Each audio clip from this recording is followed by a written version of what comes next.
the disability education is evolving. Is why there was a time you could refer to someone with neurological disability as an imbecile. Now you dare not say that. Say that. So you see that we have commercialized the types of neurological or intellectual disabilities under different headings. You may come across a person who is deaf or blind, or deaf and blind, or a person on wheelchair with spinal cord injury. These categories of individuals are actually okay. They are not the norms that you are used to, but they exist in the world that you live.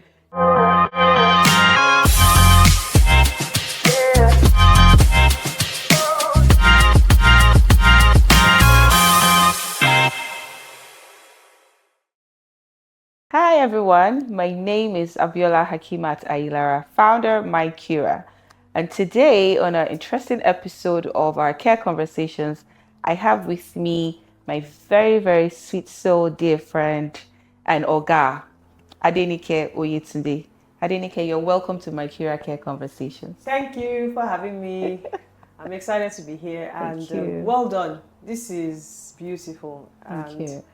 I'm always championing and supporting women who change the narrative about healthcare, which you know is very dear to me, and that's why I'm here. Thank So you. thank you for having me. Thank you for joining us. So please tell us a little bit about you. I know we know you so well, but I really want people to actually have even more understanding as to why you're here with us today.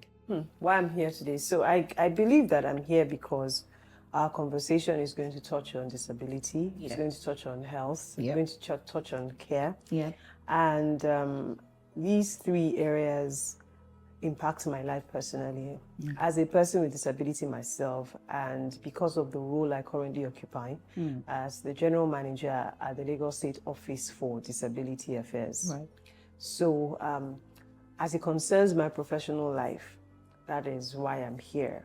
And again, my personal life, because I have a journey and I'm equally still journeying the whole disability discourse as it concerns my everyday living and what I will be soon, future. And because I'm sure you know I like to talk a lot, so that's also why I'm here and who I am. Right. I'm sure that as the conversation continues, people would understand further more reasons why you deemed it fit that you should have a discourse with me today. Yes. So, with these few points of mine, I'm sure I've been able to convince you that I am a fit guest for our discourse today. Thank you very much.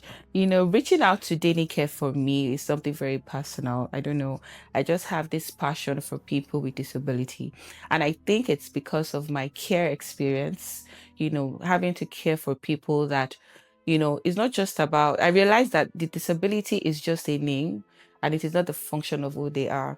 And I've seen amazing, remarkable, phenomenal people do great things. And it's not a function of where they are or who they are or what circumstances brought them here, but the impact they have been to our society. And Adenike, you're one of those. Thank you very much. So today, in our Care Conversations, at MyCura, our goal is to provide healthcare support services for those that need it, ranging from elderly care to mental health to post-discharge recovery and learning disability as well. And somehow in the course of our journey as a company, we've encountered many people with this different vulnerability, right? And the struggle they have with getting the right care and also having the people that have the educational ability to provide that support for them. So tell me, from your personal experience and with the work that you do at at the Lagos State Office, how has it been like in terms of education for people with disability and the people who care for them? Wow, this is really multi-layered. Yeah. But one of the first things that hit me when you were speaking was the word acceptance. As simplistic as it is very powerful because from my experience, I realized that people who have prolonged disabilities, are living with maybe chronic diseases through their lives, struggled with accepting that this is first and foremost their reality. And because people did not accept their realities early enough, they found it difficult to even get care. let alone care that fits into their specific needs. So acceptance is a major concern. Wow. Acceptance by the person with disability, acceptance by their family or their loved ones. So oftentimes when persons with disabilities struggle with accepting themselves, it's even harder for their loved ones or their caregivers to accept it. So I know there's a huge deficit when it comes to education in the care area. And then imagine the whole drama we have to deal with when it comes to disabilities or special needs. People are often used to disabilities such as mine, which is physical, but then concerns like lupus, fibromyalgia. I'm not Fibromyalgia. Thank you. I have a friend who died fighting that reality, and I would sit with my friend and look her in the eye, and she would keep telling me, people don't believe when I say I have pain, and I'm in pains. I don't know how to explain it. That experience numbed me because I didn't think we were going to lose her. Wow. I didn't think we would lose her and she would leave her 2 kids. Unfortunately, she had lost her baby's father years earlier, so she had been the primary caregiver. I speak to you, her mom is the primary caregiver of 2 kids, yes. So imagine that we don't accept that a non-physical form of disability needs care. So there were people who fought her. You're lying. You don't know what you are saying. It's a lie, Jerry. She's just pretending to us. And she will look at me and say, Adenike, I know you know that I'm not lying, and that is why you keep coming and you keep showing up. I didn't understand it. I did quick Google search. I'm like, okay. I reached out to another medical doctor friend of mine. Person first said, a lot of it is mental. So I'm like, okay, I don't understand. So imagine that category of persons who need care. And it's a form of disability. Had she not passed, it would have meant that her everyday living would have had to adapt to her new reality. She stopped going to work. She needed the job. She needed the salary. She stopped going to work. She stopped going to work. She couldn't provide for her children. There was no food. And even when small gigs were coming in, her physical body couldn't carry, couldn't execute. So it took special care. And I know that even people who provided care for her didn't know what they were doing, but they just provided it somehow, Sha. Right. Now, the education part of it is where there's a lot of work to be done, because even matters of this nature are evolving, even in places like the West. If you take Parkinson's, the awareness day around the world was not so long ago. Right. You see that a person like Michael J. Fox will die, but years from now, but his name will not die because of I think maybe over $1 billion, or I might be mixing up the figures, that has been raised as the instrumentality of this man, dedicated to research solely for Parkinson's. So whatever findings they come up with would only fit the reality. We don't have findings and research that are uniquely ours. Yes, we can still say, oh, when you start to do this, and when you do that, there's this woman who smells Parkinson's. She became a viral sensation. She smelt it. She smelt it on her husband. I don't know how. White woman. She smells it. Yes, you can Google it. Smell Parkinson's. Yep. I don't know how. I don't know what, It's worth thinking about. Yeah, because they have seen Michael J. Fox was popular, it was something that hit him and blah, blah, blah. Now there's money. Now there's research going on. Yeah. Where the Parkinson's awareness and medication has gotten to, they wouldn't have gotten here because of. There's a video of a man who has Parkinson's, and he showed us what, in the space of how many seconds, how the medication works. He was shaking, and the moment, boom. And I'm like, wow. So even when we want to talk about the education in our part of the world, the research and development aspect of it is something that we think we cannot do, away from, but we need it so desperately. There's no amount of educating I can sit here if we do not dedicate resources into why we probably have a certain caliber or class of people who have certain types of disabilities, especially for the ones that are probably neurological or intellectual.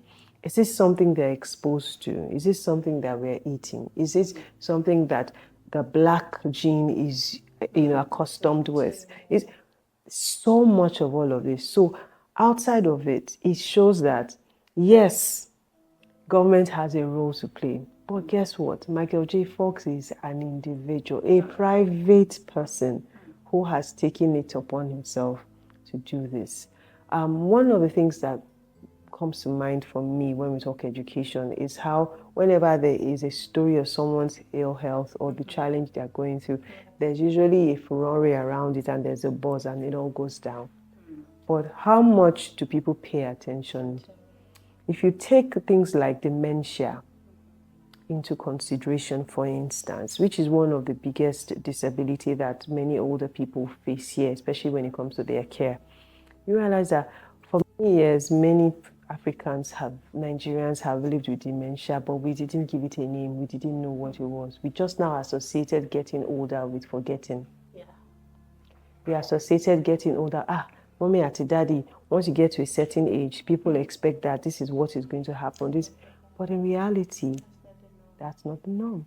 You see now that with the research that they've done abroad, they are showing that what happens in your gut affects what happens to your brain, what you eat. People that have certain vitamins or people that are deficient in certain things are more susceptible to certain things. People in whose family have certain things means you have to stay away from certain things. And the dedication into building a history pack per family also shows how much interest these people put into educating themselves so that history is very rarely repeated.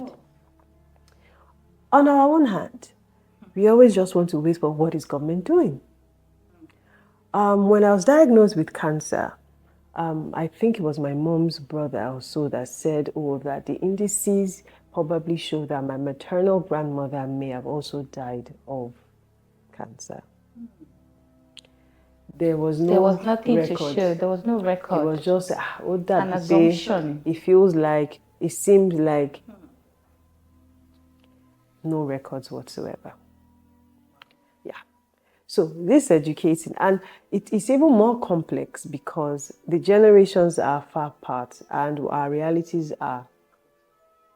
You now find out that for us in our generation, we have a higher number of younger people with varying forms of cancer. What is going on? What are we not eating? What is from cancer to fibroids? Inflammation is on an all-time high because from all the many, many factors that I'm sure Chiamaka spoke about, people can now see that, okay, there's something going on with our nutrition. So when we talk disability, everybody feels like it is disabilities that people are born with. There are disabilities that are acquired. Yeah. And that educating first behooves on the person. I didn't know so much about assistive devices. I still don't know, especially for the ones that I don't need or would never need to use. But because I have now had to live with an above knee right leg amputation, I now know the different types of crutches that exist. I now understand the uses for each of these types of crutches. I understand the types of wheelchairs that, in fact, wheelchair is such a vast conversation. I didn't know, you need to do this. When I was going to get my first prosthetic limb in the US, was the first time I realized that your body weight of what is left is what they also used to add to ensure that your prosthetic limb is not too heavy so you can. I'm like, how come nobody told me this, even in Nigeria? It's the knowledge deficit still.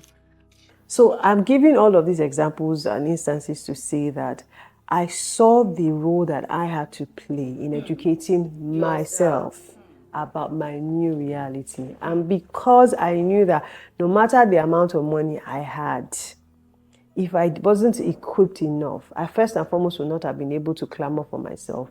I secondly would not have been able to provide and advocate for myself.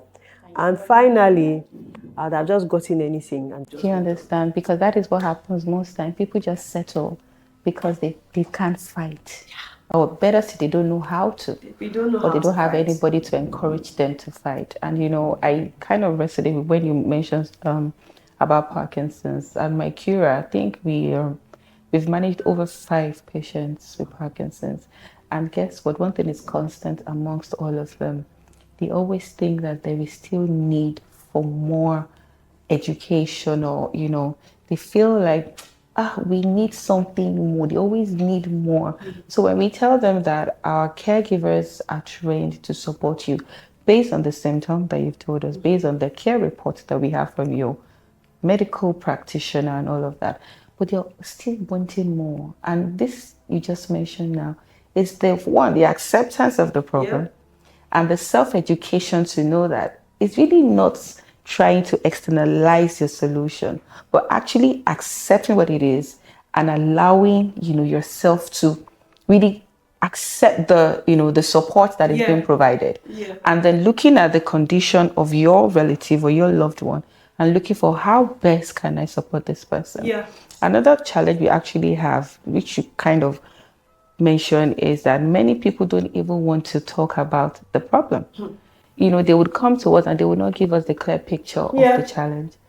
And then we have to do like a double take on our own consultation to find out that, okay, this is what we are dealing with. Because when we know what we're dealing with, we know how to tailor it to your need. If you don't tell it to us because you feel you'll be stigmatized, you feel scared that if you do this about me, it's going to make you a weaker person. But actually, no, it strengthens you, because then we are more equipped to provide you with the right care support. So when we talk about stigmatization, we often think about it from the standpoint of what the society gives. But we also don't look at it about how we ourselves stigmatize our realities. I didn't pay a lot of attention to Parkinson's, except away from, Michael J. Fox had it. I love to watch movies, so I knew about it. Until a very close relative or family friend died. And in his honor, the family started the Adenike Parkinson's Foundation. And the information that they put out, the dedication into ensuring that it's not just the person with Parkinson's themselves who is equipped, but their loved ones who are willing to come with them. They give them the care, they give at no cost. The different forms of therapy. I'm like, oh wow. Last week, someone was telling me that she only found out about them 3 days after they laid her mom to rest. That she sometimes would wish that what if mommy had known about this? What if we had known? We never can tell. So the disability education, I would always approach it through a different way most times. But this time, I just really feel the nudge about the role that we play as individuals, even with our own realities, as well as our loved ones. Now, I'm not saying that the government doesn't have rules. The rules are enormous. And I believe very strongly that one of the first things is we must self-advocate. And once we start to self-advocate, it's easier for every opportunities we get to be teachable moments. The disability education is evolving. It's why there was a time you could refer to someone with a neurological disability as an imbecile. Now you dare not say that. So you'll see that we have commercialized the types of neurological or intellectual disabilities under different headings, from Down syndrome to cerebral palsy to autism. People wonder, is autism the only? I'm like, no. Autism is not the only neurological or intellectual disability, but it may seem so, and that's because more people with autism are more vocal about it. There are more tools to even test easier. But you won't wait for people to start to advocate. You must start to advocate. There are people who are in their 60s in Nigeria and 70s who found out about their autism diagnosis only a few years ago. I have a friend who took their child to the hospital to get diagnosis, and the doctor just passed by and just said, "Oh, my friend, no. Doctor compelled my friend to take a test, and we found out in that trip that my friend has HDAD, and everything started to add up together. It's all part of the spectrum. Everything started to add up together. Wow. And this person simply took their child to get like, okay, so something we see that this child is behaving in it, can we put this child into getting accurate testing? So I realized that we've come to the term where our generation is now more detailed. Mothers are not passing on the silence of the mothers that had them. Families, you are seeing the kind of work we do. We see women show up and say, I'm looking for the father of this child who has not been responsible. And then you meet the father of the child and the father says, oh, nobody in our family has ever had it. I'm like, I'm sorry. Did anybody in her family ever have this? It is what it is. It has nothing to do with... I don't also forget that our disability education must touch on our socio-cultural society environment. We are Africans, we live in Africa, so things that we don't understand, it must be jazz, it must be somebody is doing you, it must be where did you go to, it must be nobody like this has ever had this in our family, we've never had it, go away, carry the child. So that plays a huge role as well. Religion plays a huge role. And I've read a book, I can't remember the title now, it was about disability and the church.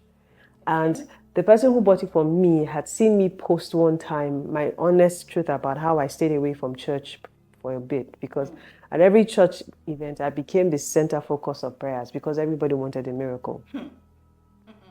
I'm not averse to miracles. Right. I'm a child of God. Yes. The Bible says to me, and I believe it, that these signs, it is a part of the package I got from salvation.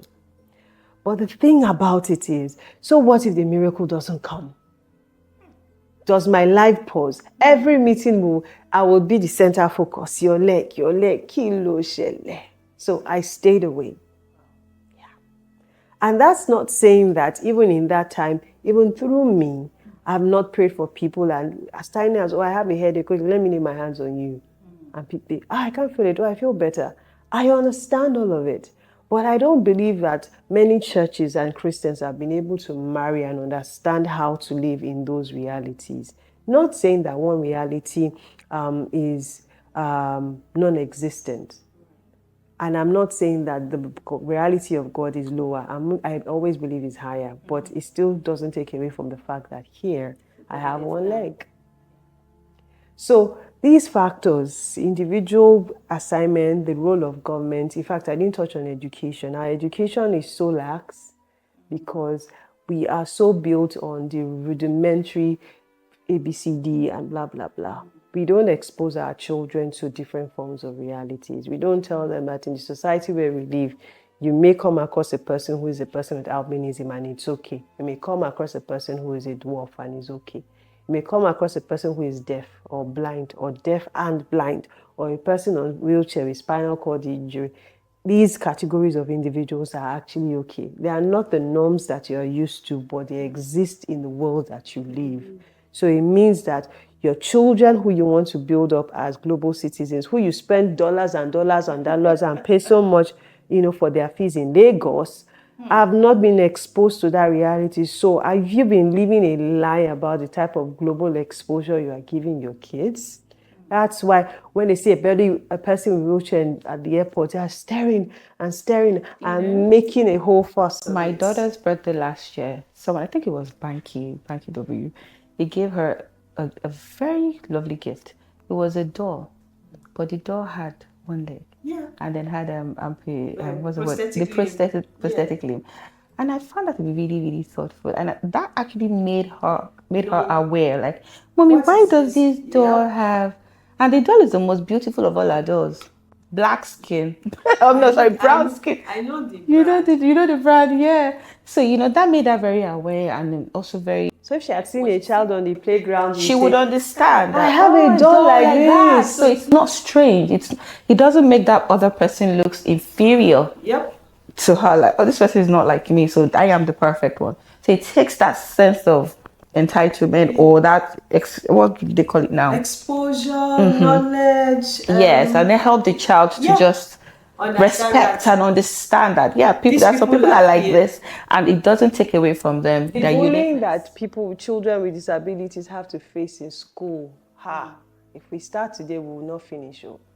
They get so bullied, And if you interrogate further, you will see that quite a number of those children themselves don't know. Some of them are from homes that their parents never emphasize that you would see what you are not used to. You can interrogate, but don't intimidate. The stories we have to deal with. So now, and again, that boils down to what we do again. Like, when things like this happen in school, you would assume that the school is also a place where they can get the care education about disabilities. So, there are some schools that they would ask you that if you have a child with any disability, you need to come with the child's caregiver. Because it's either they don't have enough hands to provide that care support, and sometimes it's a divide. I don't know if that is the ideal, or should there be a specific, special needs school? Because trust me, there are some schools now that they accept those children with special needs so that they can acclimatize with the environment and the other children that, so that, they can grow healthily. But there are some other schools, and then they would ask that they come with their caregivers to the school that would then care for them because they feel like the hands they have is not sufficient.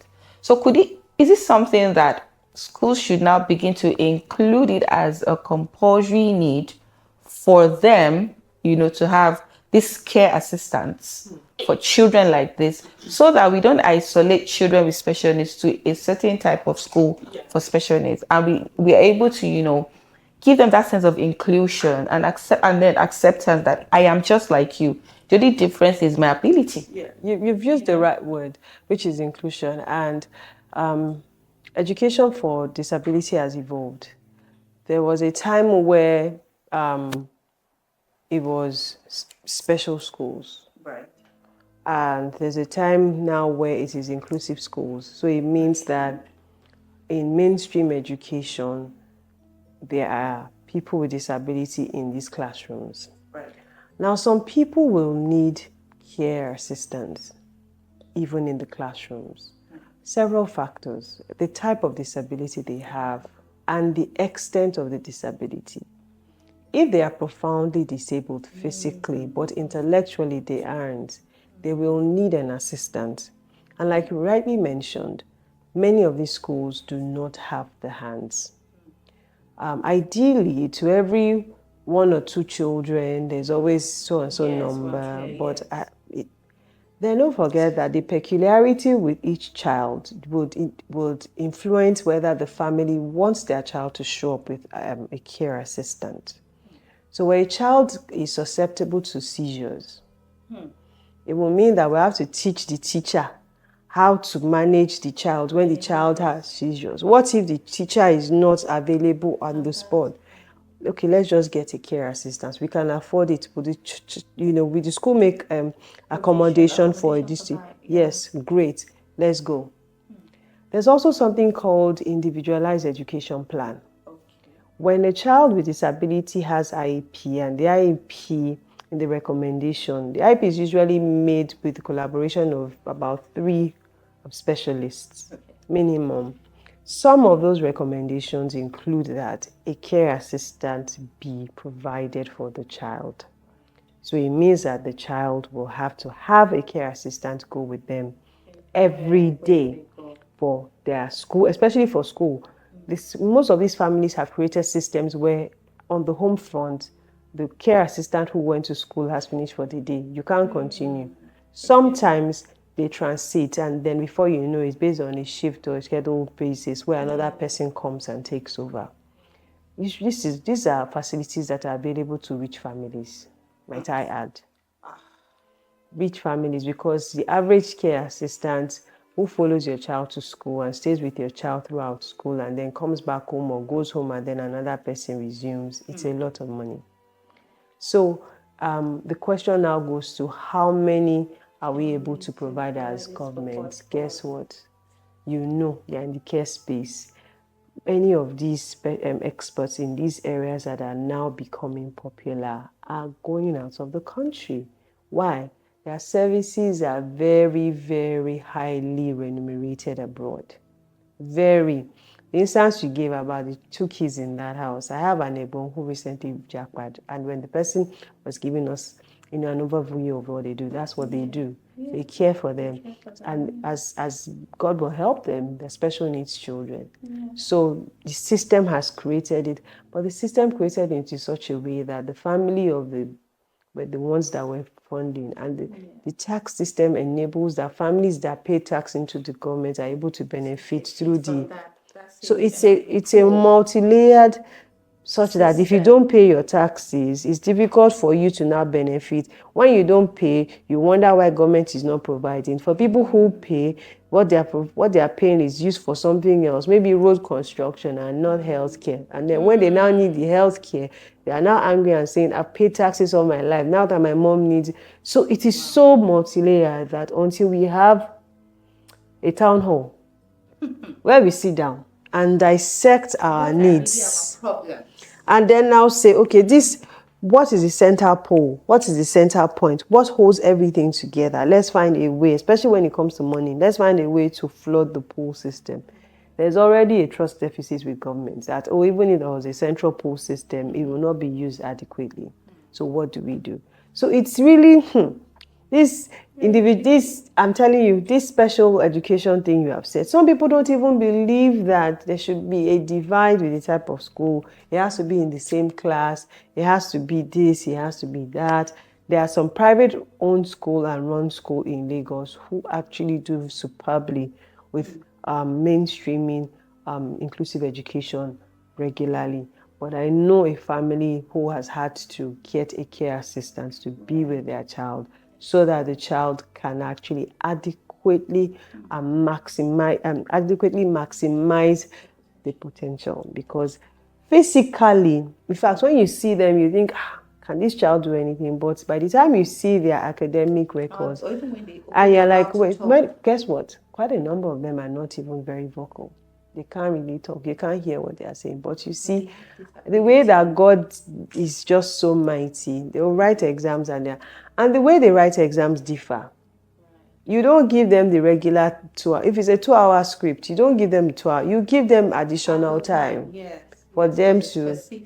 Say for a blind person, for instance, I know the fight that some people had to fight with our common exams, common entrance, WAEC, GSC. People have fought. There are people that have been forerunners that have fought and have said, no, these children need extra time. So now if you want to write JAM, for instance, or WAEC, there are special centers that government has set up for these individuals.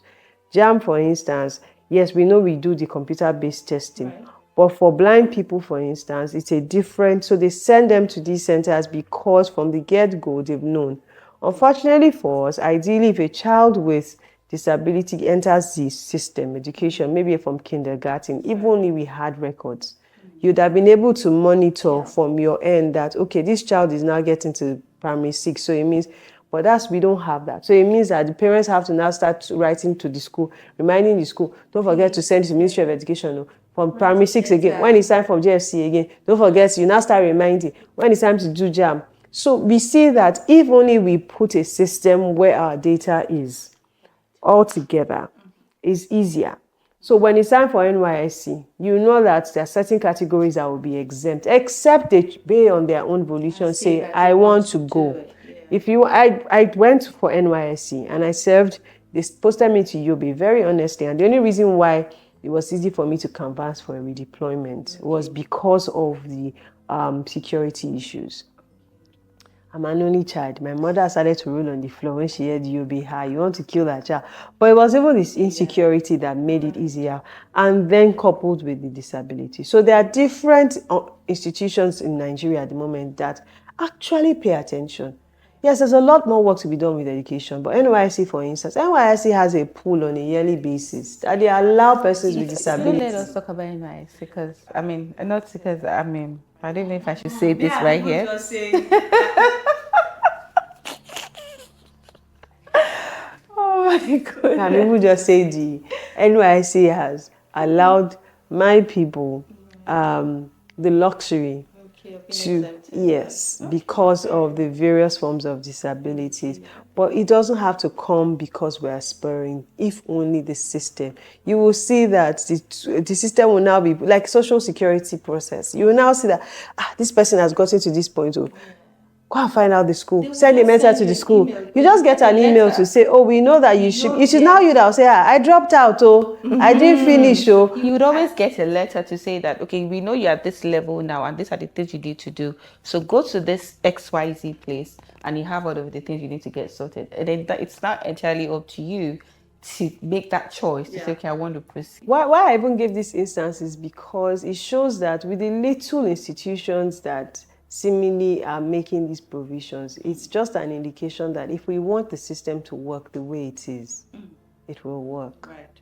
It actually will work. And political will is one of the big factors that we need.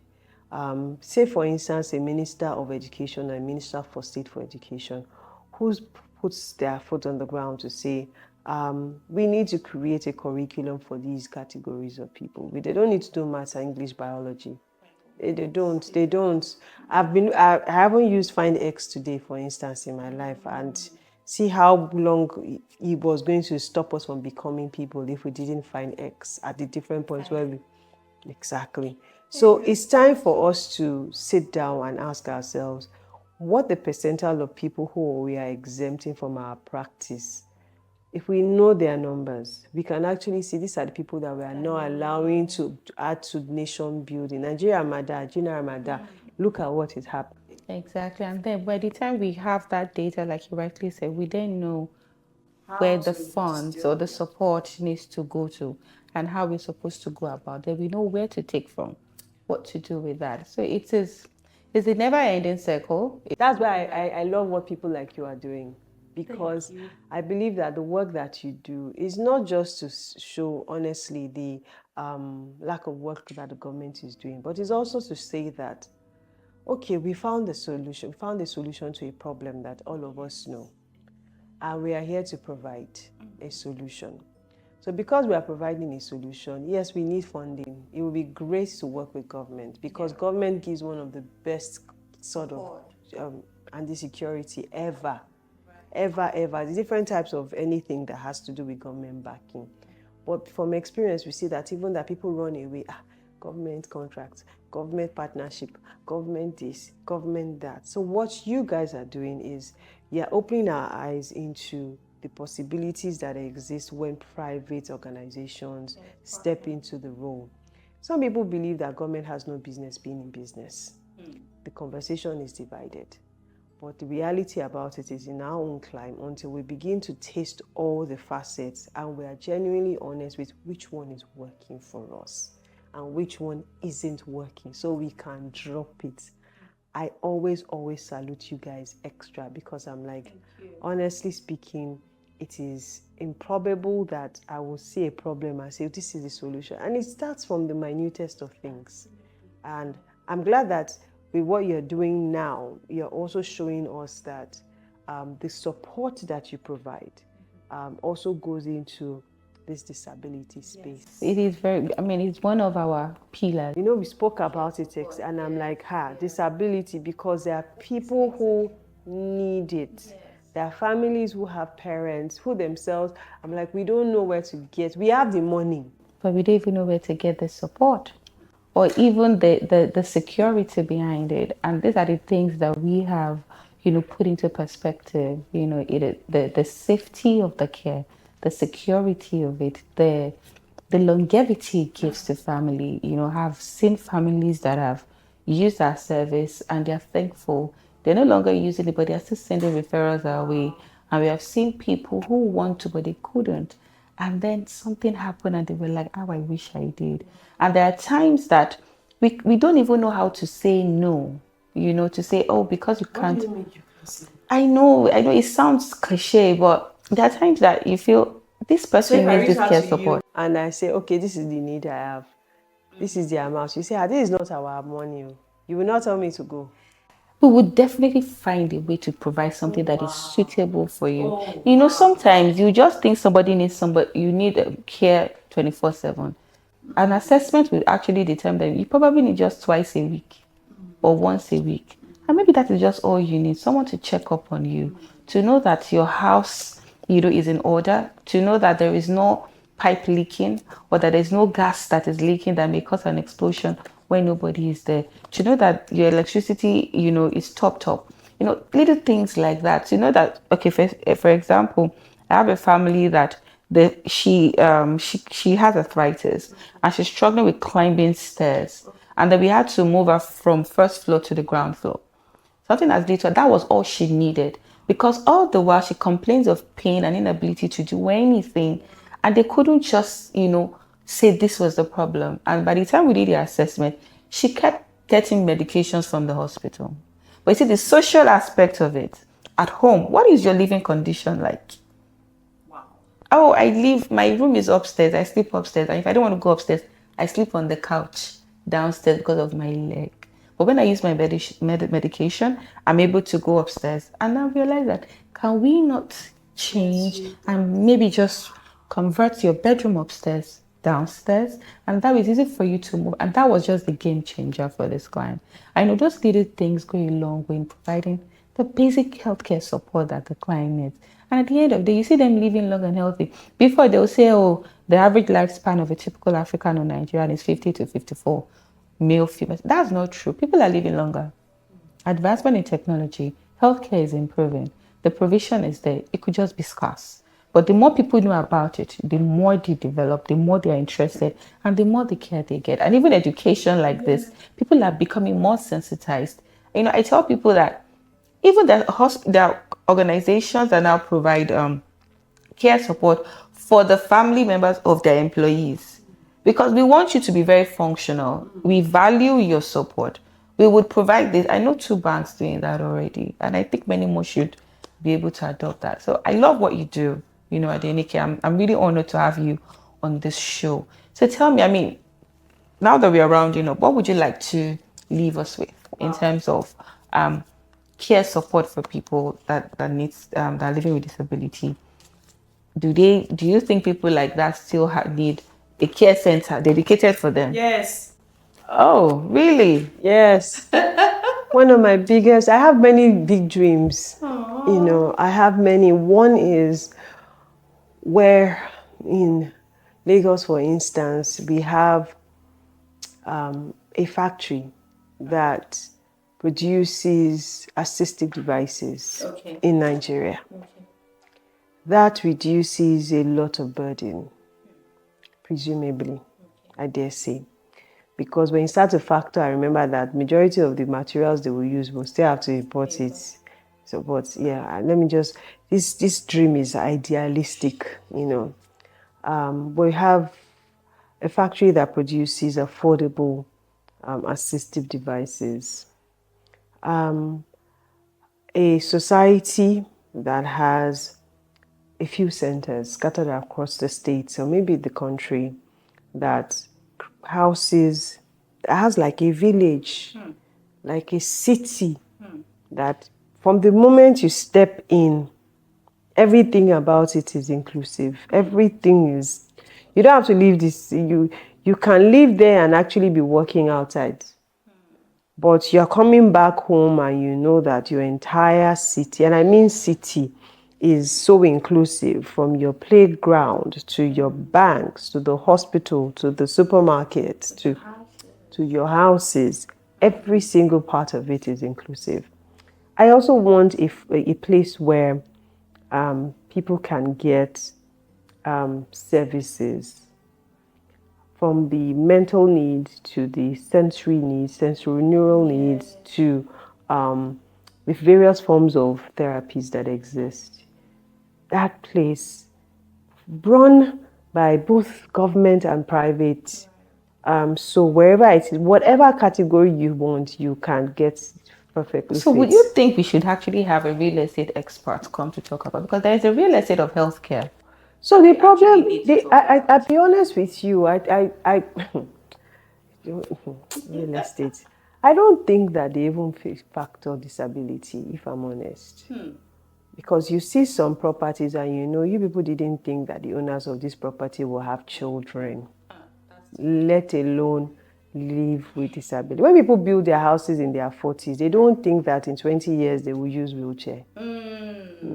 I see people, trust me, people over, so my dad, my grandmother, oh, don't worry, so we had to have people go there, do assessments for them, do the audit, the disability audit, and just that adapting this thing is going to cost you this. Okay, why don't we just move daddy and mommy to the BQ first? Let's make the BQ very, and then we can now start to see how we can change the living room or the house space and all of that.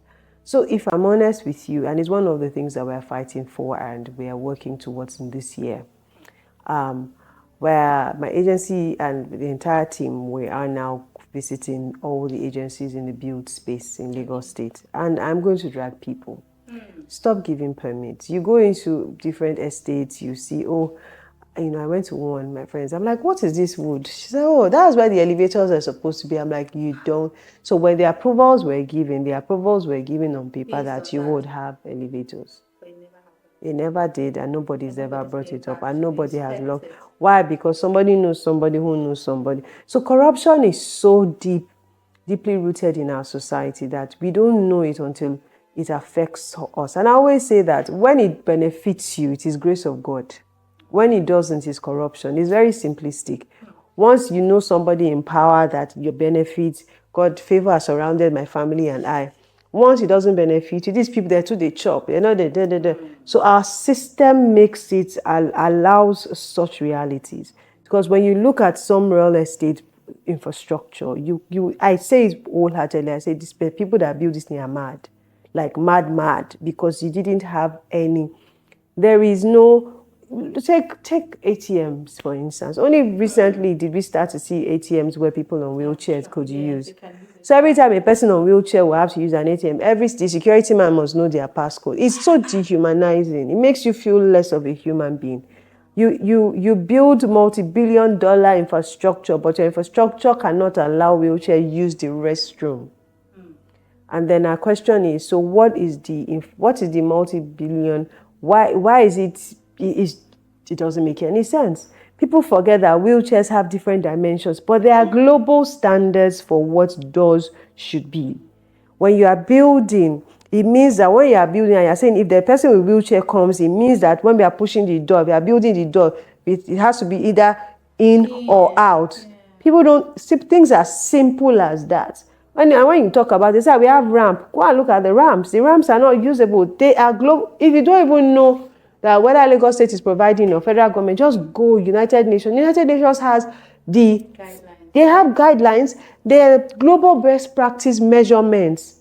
Take parking spaces, for instance. So people think that once you draw wheelchair on the floor, is enough. No problem. So you draw wheelchair on the floor and I park there. Then another person who is on wheelchair but drives, because people don't know that people on wheelchair can drive. Even in Lagos, they can change your car and make you drive with there are buttons. In the UK, you don't even have to use a wheelchair. But that you have a disability, that wheelchair logo covers all of it. Guess what? When the person beside me, I've parked though. The person beside me is now on wheelchair. So it means that when the person comes out from their car, they have to bring out their wheelchair, assemble it themselves. So when you park us so close, I can enter, because by the time I do this, a paraplegic, yes, is parked in disability parking, but cannot get into their car or cannot come down. Tell me exactly what your wheelchair drawing on the floor has now done. Nothing. So there's supposed to be parking bay area, extra space. Here's the other part of it. The person that driving 2025 biggest model, do you know who I am? Will come and park there and argue with a security guy whose job it is to ensure. So we have very multi-layered madness, honestly speaking. And I believe very strongly, honestly speaking, I believe that, especially for Christians, I believe that we are not as loving as we think we are. Because if we are, before you erect a structure, you will sit down and the Holy Spirit will give you inspiration to say, what if a blind person comes here?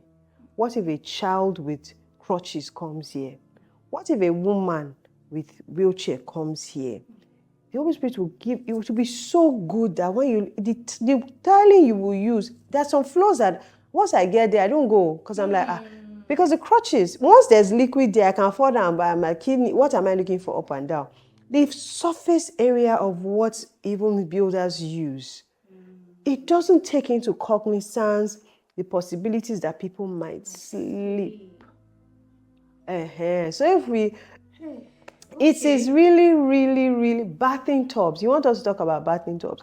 You tell us to come and buy a house of 250 million naira, but not, and 4 bedrooms, 4 bathrooms, not one of those bathrooms. It's disability friendly. Amazing.